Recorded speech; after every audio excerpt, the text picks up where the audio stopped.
No, kakšne, če sploh kakšne, bodo politične posledice našega razkritja, da je eden ključnih politikov v državi, Zoran Stevanović, pred leti še kot zaposlen v policiji osebi grozil, da jo bo uničil in ustrelil? Šef vladne večine v državnem zboru in veljak Janševe SDS Vinko Gorenak mu je ob objavi pravnomočne obsodbe, ki je bila medtem pravno že izbrisana iz Stevanovićeve kazenske evidence, sporoča: zdrži, Zoran. Kako pa primer odmeva v koaliciji in kako v opoziciji? Anže Božič.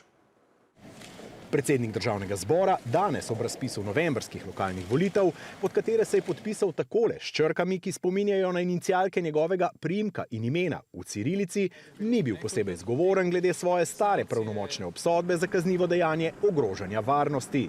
Lep dan vsem skupaj.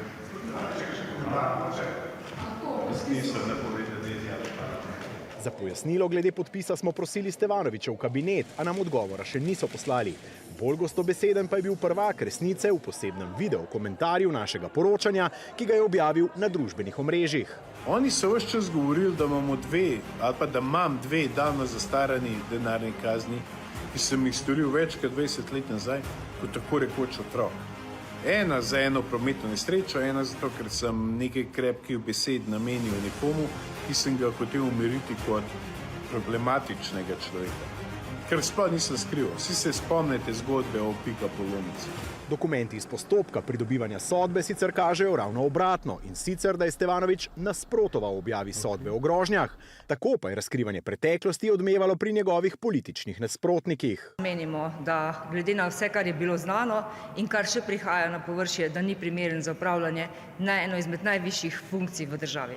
Mislim, jaz ne poznam knjige ali pa drame, ki bi bila tako absurdna, kot je slovenska politika trenutno. Da nekdo, ki goljufa, nekdo, ki laže, nekdo, ki je nekoč grozil človeku, da ga bo ubil in uničil, s pištolo v roki,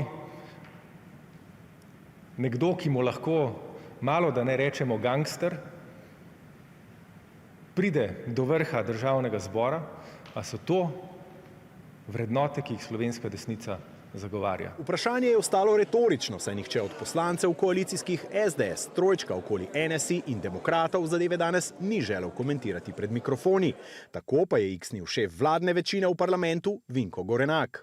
Medijski napadi na Stevanovića in resnico so pričakovani. Cilj ni on, vzrok so glasovanja v državnem zboru, cilj je padec vlade. Upam, da bo vzdržal in ostal ledena gora tipa tiste, ki je potopila Titanik. Sedaj je edinstvena prilika, da naredimo Slovenijo normalno. Zdrži, Zoran. Zoran Stevanović je 17. predsednik državnega zbora. Nihče od uglednih političnih imen, ki so vodile to institucijo, pa doslej ni bil obsojen zaradi poskusa goljufije oziroma groženj. Kako pa je kaj z opomini in ukori iz osnovne šole, pa se je ob tem na omrežju X vprašala vodja poslancev največje vladne stranke Jelka Godec.